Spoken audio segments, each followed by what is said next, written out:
Азыркы күндө ким жаман, биз жаманбыз. Бүгүнкү күндө кимди жаман көрүп атат, бизди жаман көрүп атат. Макул, биз утулайлы.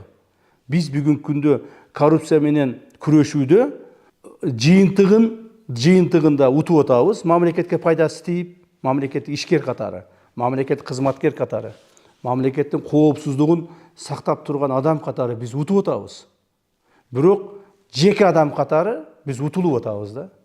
Биз утулуп атабыз. Себеби ошол адамдардын арасында, мал мүлкүн мамлекетке өткүзгөн адамдардын арасында менин досторум бар. Кээ бирлерде менин туугандарым да бар.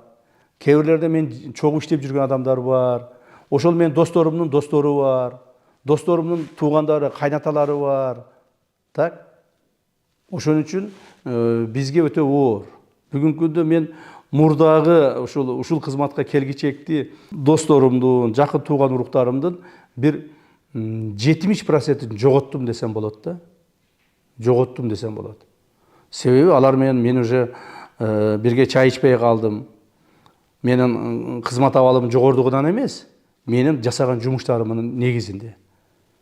Алардын мамлекетке кылган кыянатчылыгыны көпчүлүк жерде ачып, кылмыштарын ачып, анга мыйзамдык жоопторду берип атабыз.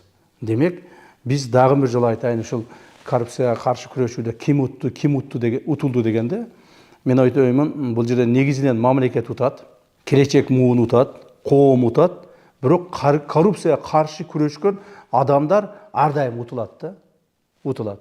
Мен ойлоймун, биз деле ошол деңгээлде, адамдык деңгээлде биз деле утулуп атабыз. Кайсы бир адамдар мени жаман көрүп атат. Но бирок жаман көргөнү менен анын пайдасы элге тийип атат.